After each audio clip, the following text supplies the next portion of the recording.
Good morning dear students, how are you? Most welcome आप सभी का इस खूबसूरत से चैनल में। Dear students, today I am going to start the next question of exercise 1.5 या क्लास 9 की मैथमेटिक्स एनसीईआरटी का एक्सरसाइज 1.5 का क्वेश्चन नंबर 3 में एक्सप्लेन करने जा रहा हूं। ये क्वेश्चन आप सबसे पहले खूब अच्छे से समझ लीजिए कि क्वेश्चन में क्या बोला जा रहा है, क्योंकि मुझे उम्मीद है इस क्वेश्चन को यदि आप पहली बार ठीक है खुद से सॉल्व करेंगे तो आपको बहुत सारे प्रॉब्लम्स होंगे। क्वेश्चंस के शायद आप क्वेश्चन की फीलिंग नहीं समझ पाएंगे। ठीक है, तो मैं आपसे रिक्वेस्ट करता हूं कि पहले सबसे पहले क्वेश्चन को आप जान लीजिए क्वेश्चन कह क्या रहा है। ठीक है, उसके बाद हम लोग अपने आंसर को देंगे। भाई फैक्ट क्या है, फैक्ट उसके हिसाब से हम लोग अपने आंसर को देंगे। ठीक है, जो पूछा जा रहा है। तो चलिए सीधे क्वेश्चन पे चलते हैं हम लोग। क्वेश्चन देख रहे हैं आप यहाँ पे क्या है, रिकॉल पाई एज डिफाइन। आपको याद दिलाया जाता है कि पाई होता क्या है। ठीक है, एज द रेशियो, एक रेशियो होता है। पाई क्या होता है, एक रेशियो होता है। किसके बीच रेशियो होता है, ratio of the circumference. You know circumference क्या होता है, circumference is a component of the circle. Boundary, जो बाउंड्री की लेंथ होती है सर्कल की, उसी को सर्कमफेरेंस कहते हैं। सपोज दैट कि इट इज डिनोटेड बाय सी। इसको किससे डिनोट किया गया है, सी से। मान लेते सी एक सिंबल, इसके द्वारा सर्कमफेरेंस को डिनोट किया जाता है। Of a circle to its किससे, डायमीटर से डी मान लेते हैं। ठीक, कहने का मतलब क्वेश्चन में ये है कि आपको याद दिलाया जाता है जो पाई होता है वो रिलेशन होता है। किसके बीच में रिलेशन होता है, सर्कमफेरेंस और डायमीटर के। सर्कल के सर्कमफेरेंस और सर्कल के डायमीटर क्या एक क्या होता है, रेशियो होता है। मींस सी बाई डी होता है। Pi is equal to C by D, that is C pi is equal to C by D, circumference upon diameter. Right, समझ में आ रहा, यहां तक तो क्लियर समझ में आ गया। दिस सीम्स टू, अब ये जो कौन दिस मीन्स कौन, किसके लिए, ये जो पार्ट होता है ये जो रिलेशन दिया गया pi is equal to C by D, ये ऐसा प्रतीत करता है हमें। दिस सीम्स टू, ये ऐसा प्रतीत हो रहा है, एक कंट्राडिक्ट प्रतीत हो रहा है। The fact that pi is irrational, मतलब हमें एक डाउट क्रिएट हो रहा है यहाँ पे, एक विरोधाभास है ना। ठीक है, एक विरोधाभास मतलब एक डाउट यहाँ पे क्रिएट हो रहा है कि पाई इज इक्वल टू जो सी बाई डी है ना, इस स्टेटमेंट को देखने के बाद, इस रिलेशन को देखने के बाद, pi is equal to C by D को देखने के बाद जैसे लग रहा है कि पाई मतलब एक डाउट क्रिएट होता है कि पाई एक इरेशनल है। पाई एक इरेशनल है, मतलब ऐसा प्रतीत हो रहा है। एग्जैक्ट नहीं बता रहा है कि पाई एक इरेशनल नहीं, वहां पे सीम्स, इस वर्ड को आप समझिएगा। इस वर्ड का मतलब है कि जैसे मैं क्या दिया कि एक गधा है, ठीक है, वो शेर है, शेर का खाल पहन के वो बैठा है। ठीक है, अब मैं बोलूं कि वो शेर प्रतीत हो रहा है, तो क्या वो शेर होगा, नहीं, वो गधा ही है, बस उसने खाल पहन के बैठ गया। ठीक है, वो खाल पहन करके ऐसे बैठा हुआ है, तो वहां पे एक सीम्स प्रतीत हो रहा है कि भाई ये इरेशनल है। एग्जैक्ट इरेशनल नहीं बोला कि pi is equal to C by D is irrational, no, seems to, ऐसा कुछ प्रतीत हो रहा है कि pi is equal to C by D एक क्या है, इरेशनल है। यानी अब वहां पे आपको डाउट कर दिया गया, आपके अंदर एक क्या भ्रम फैला दिया गया। भ्रम मतलब डाउट क्रिएट किया जा रहा है। ठीक है, किसको देखने से, pi is equal to C by D को देखने से। समझ में आ रही बात, okay. This seems to contradict the fact that pi is irrational. अब कह रहा है कि जो ये भ्रम फैलाया गया, क्या आप how will you resolve this contradiction, आप इस भ्रम को, आप इस डाउट को कैसे आप सॉल्व करेंगे। आप इस, अगर आपसे बोला जाए कि pi is equal to C by D एक इरेशनल प्रतीत हो रहा है, तो कैसे आप इसको क्या करेंगे, सॉल्व करेंगे, इस मैटर को कैसे सॉल्व करेंगे कि नहीं, पाई वास्तव में क्या है, एक इरेशनल है। ठीक है, प्रतीत नहीं हो रहा है, आपको सीम्स यहां पे नहीं हो रहा है, आपको बताओगे कैसे, किस टेक्निक के द्वारा, किस आइडिया के द्वारा बताएंगे, नहीं जो पाई है वो है, उसकी ओरिजिनलिटी, वो इरेशनल है तो इरेशनल है। ठीक है, बताइए समझ में। अब मैं एक बार फिर से इसका समरी बता दे रहा हूं कि इस pi equal C by D को देखने से, सी बाई डी को देखने से लग रहा है कि यह एक, शायद ही यह एक क्या है, इरेशनल। कौन? Pi. Pi is equal to C by D. ठीक है, क्यों ऐसा हो रहा है तो मैं आपको बता दे रहा हूं। पहले क्यों सीन्स क्यों हो रहा है, ऐसा क्यों आपके मन में डाउट हो रहा है या क्वेश्चन में क्यों ऐसा बोला जा रहा है कि यह एक, शायद यह एक इरेशनल है। ठीक है, तो मैं पहले बता रहा हूं। एक्चुअली होता क्या है कि यहां पे जो लिखा हुआ pi is equal to C by D, ये लिखा है A by P by Q के फॉर्म में। और जो हम लोग रेशनल नंबर का डेफिनेशन पढ़े हैं, रेशनल नंबर कहता है कि rational number means which can be written in form of, in the form P by Q. जो फ्रैक्शन फॉर्म में लिखा हो, जो न्यूमरेटर डिनोमिनेटर फॉर्म में लिखा हो, तो उसको कहते हैं रेशनल। तो पाई भी तो देखिए लिखा हुआ है पी बाई क्यू के फॉर्म में, पी बाई क्यू के फॉर्म में। तो क्या ये रेशनल है? ये रेशनल है, तो क्या ये भी रेशनल हो सकता है? तो क्या ये भी रेशनल हो सकता है? इसी चीज को हमें एक्सप्लेन करना है। जी बिल्कुल। तो सबसे पहले हम इसको एक्सप्लेन करने से पहले मैं आपको एक चीज बता रहा हूं। सबसे पहले हम लोग एक सर्कल यहां पे ड्रा करते हैं। सपोज दैट कि दिस इज योर सर्कल, ये आपका सर्कल हो गया। ओके, तो डियर स्टूडेंट्स, सपोज करो कि ये आपका सर्कल हो गया and this is the centre, तो it will be diameter of the circle. ये सर्कल का डायमीटर हो गया। अब डियर स्टूडेंट्स, आपको मैं बता रहा हूं कि जब हम लोग इसको कंस्ट्रक्ट करने के लिए तो कर दिए, कंस्ट्रक्ट कर दिए, बट जब हम लोग इसको मेजर करने जाएंगे, हाँ, डायमीटर और इसके सर्कमफेरेंस को, तो हमारे पास कोई ऐसा टेक्निक नहीं है, ऐसा कोई स्केल नहीं है जिससे हम लोग एग्जैक्ट मेजर कर सके। ठीक, बातें समझ में? एक चीज नंबर, अभी आप लोग के ये माइंड में ये चीज डाउट हो रहा होगा कि सर अब आप तो बोल रहे हैं कि मेजर नहीं कर पाएंगे। मैं आपको एग्जांपल दे रहा हूं। जब आपको पिछले क्वेश्चंस में, पिछले जो भी एक्सरसाइज था उसमें हम लोग क्वेश्चन किए थे कि भाई √2 को आप लोग रियल नंबर लाइन पे प्लॉट करिए, दिखाइए, रिप्रेजेंट करिए। तो आप लोग क्या किए थे? आप लोग कंस्ट्रक्शन करते थे, कंस्ट्रक्ट करके बोल देते थे भाई कि हाँ ये एक ऐसा फला फला ऐसे लेकर के ऐसे स्केल करते थे, ये हो गया √2।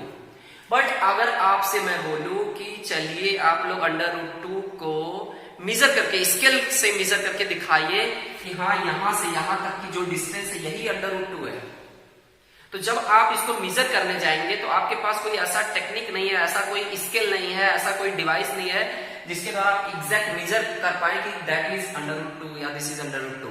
ठीक है, बात है समझ में? क्योंकि √2 का वैल्यू स्केल में क्या है, एग्जैक्ट वैल्यू नहीं है। बात है समझ में? तो वही मेरे कहने का मतलब ये है कि जब हम लोग इसको कंस्ट्रक्शन से तो हम लोग दिखा देते हैं, ठीक है, अप्रॉक्स में दिखा देते हैं कि हाँ ये फिगर है, लेकिन जब हम लोग इसके डायमीटर और जब CFC सर्कमफेरेंस को मेजरमेंट करने जाएंगे स्केल के हेल्प से, तो हमारे पास ये जो C और D का वैल्यू है, ये कोई value, exact value rational number नहीं मिलता है। एग्जैक्ट C और D एग्जैक्ट कोई रेशनल नंबर नहीं मिलता है। रेशनल बोले तो रेशनल नंबर क्या हो सकता है? रेशनल नंबर की प्रॉपर्टी में बताऊंगी, रेशनल नंबर वो नंबर हो सकता है, भाई ये दोनों रेशनल होगा तभी ये रेशनल होगा। समझिए बात को।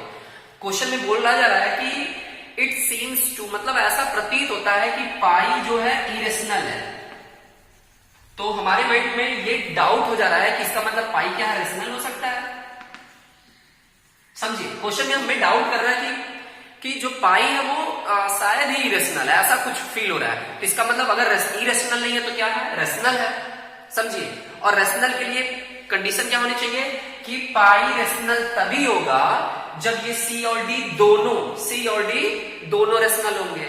ठीक, अच्छा, रेशनल नंबर कब होता है? तो रेशनल नंबर को मैं प्रीवियस अपने जो भी लेक्चर से, लास्ट लेक्चर, उसमें ये बताया था कि रेशनल नंबर वो रेशनल नंबर होते हैं जो किस फॉर्म में हो, या तो किसी नेचुरल नंबर के फॉर्म में हो। ठीक, अच्छा, ठीक है, मतलब C और D दोनों रेशनल होगा तभी पाई क्या होगा, रेशनल होगा। तो C को हमें रेशनल या D को हमें रेशनल तभी हो सकता है जब या तो C और D के प्लेस पे कोई नेचुरल नंबर हो, या फिर कोई होल नंबर हो। समझिए बात को, होल नंबर हो, या फिर कोई इंटीजर हो। ऐसा बोलते थे ना, बात ओवरऑल हम लोग क्या बोलते थे कि पाई, ये जो सी और D, P by Q, where P and Q both are integers but Q is not equal to 0। अब इंटीजर्स ये तो हम देखे थे कि भाई यहाँ पे पॉजिटिव भी हो सकता है, पॉजिटिव भी हो सकता है, निगेटिव भी हो सकता है, जीरो भी हो सकता है, बट ये चीज क्या होता है, ओनली पॉजिटिव और निगेटिव। ठीक, ये हो गया रेशनल का। और रेशनल की एक प्रॉपर्टी मैंने और भी बताया था कि ऐसे डेसिमल एक्सपेंशंस जो टर्मिनेटिंग हो, ठीक है, या फिर नॉन टर्मिनेटिंग रिपीटिंग हो, क्या हो, रिपीटिंग हो, नॉन टर्मिनेटिंग रिपीटिंग हो, ऐसे नंबर ही रेशनल होंगे। तो ये जो जब हम लोग इसको मेजर करेंगे, ठीक है, मेजरमेंट करेंगे, कंस्ट्रक्शन नहीं, कंस्ट्रक्शन तो हम दिखा सकते हैं, बट जब हम मेजर करेंगे तो हमें सी और डी इसमें से जो वैल्यू आएगा, कोई ना कोई ऐसा वैल्यू जरूर होगा किसी न किसी का कि वो ना तो कोई इंटीजर ही होगा और ना ही कोई नॉन टर्मिनेटिंग नॉन रिपीटिंग, ठीक है, नॉन टर्मिनेटिंग रिपीटिंग, इन सब में से कोई ऐसा तो जरूर होगा सी और डी जो इन लोगों के अलावा होगा, तभी ये पाई जो होता है वो इरेशनल होता है। समझिए बात को, मतलब हम आपके माइंड में से ये भ्रम, ये कंट्राडिक्शन हटा रहे हैं कि जब हम इसको मेजर करेंगे तो जरूर कुछ न कुछ ऐसा जरूर होगा कि ये इरेशनल होगा। तो वो क्या चीज हो सकता है कि सी और डी का वैल्यू जब हम लोग मेजर करेंगे तो मेजर करने के बाद ना तो सी और डी में हमें ये चीज कंफर्म नहीं हो रहा है कि सी टर्मिनेटिंग है कि नॉन टर्मिनेटिंग रिपीटिंग है, या फिर सी का वैल्यू जो सर्कमफेरेंस है वो पॉजिटिव या निगेटिव या जीरो है। कौन सा इंटीजर, ये मुझे ये नहीं मालूम हो पा रहा है, क्योंकि बिकॉज हमारे पास कोई ऐसा मैथमेटिकल डिवाइस नहीं है कि जिसके द्वारा हम लोग इसको क्या करें, कैलकुलेट कर सकें। बात ही समझ में, क्योंकि बताया जाता है, अभी मैंने पिछले लेक्चर में आपको बताया कि इरेशनल कोई चीज तभी आएगा जब ऊपर वाला रेशनल हो और डिनोमिनेटर क्या हो, इरेशनल हो।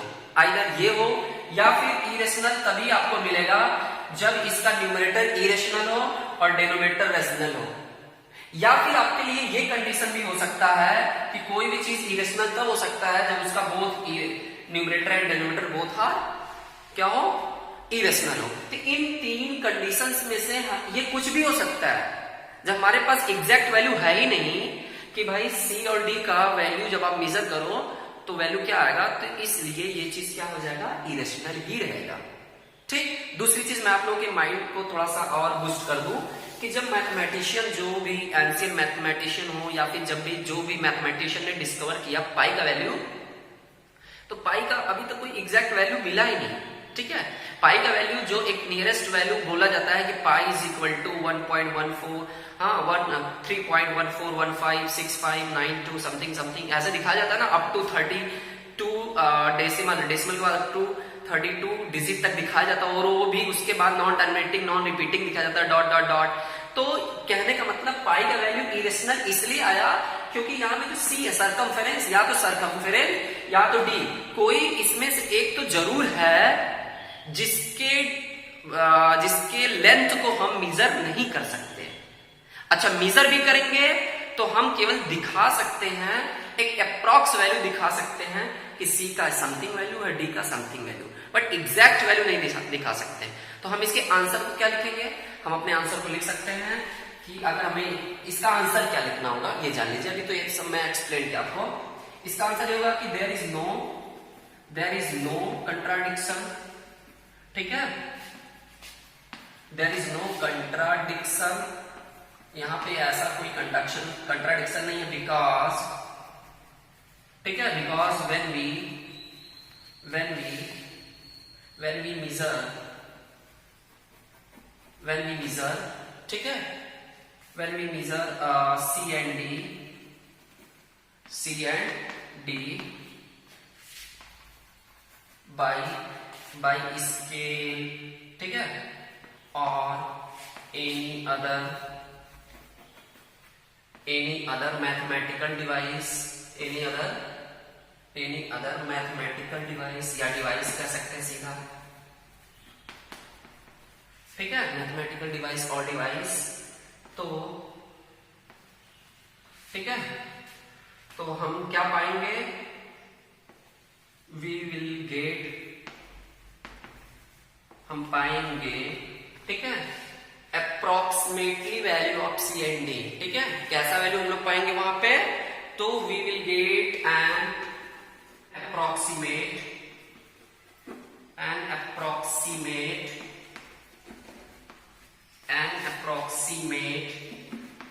ठीक है, ये एम है, एक चार्ट नहीं चल रहा है, अप्रोक्सीमेट, ठीक है, ओके, तो ये हो गया। Okay, so we may not, ठीक है, वी मे नॉट श्योर, ठीक है, वी मे नॉट श्योर और realise that, may not sure or realize that C or D, either C or D, ठीक है, either C or D, either C or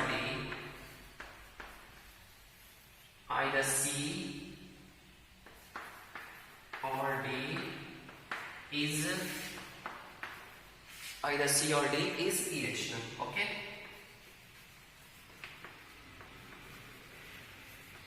okay, तो कहने का मतलब ये है, जब हम लोग इसको मेजर करेंगे तो हम ऐसा नहीं कर सकते हैं, ऐसा रियलाइज नहीं कर सकते हैं कि सी और डी इसमें से कौन सा क्या है, इरेशनल है। ठीक है, बात मेरी समझ रहे हैं आप लोग। मैंने क्या लिखा कि जब हम लोग इसको मेजर करेंगे तो हमारे पास कोई एग्जैक्ट वैल्यू नहीं आएगा, केवल हम लोग इसको अप्रॉक्स वैल्यू ही मान सकते हैं कि सी का वैल्यू जब मेजर करेंगे तो भाई ये समथिंग, क्योंकि हम तो दिखा नहीं पाएंगे ना। ठीक है, तो ये चीज आपका एक आंसर हो गया। इसलिए हमारे माइंड में कोई ऐसा कंट्राडिक्शन ना हो कि जो पाई है वो इरेशनल जैसा फील हो रहा है, नहीं, एग्जैक्टली वो इरेशनल है। ठीक है ना, बातें समझ में। तो डियर स्टूडेंट्स, इस वीडियो में केवल इतना ही, फिर हम लोग मिलेंगे नेक्स्ट वीडियो में नेक्स्ट क्वेश्चन के साथ। Okay, thank you so much.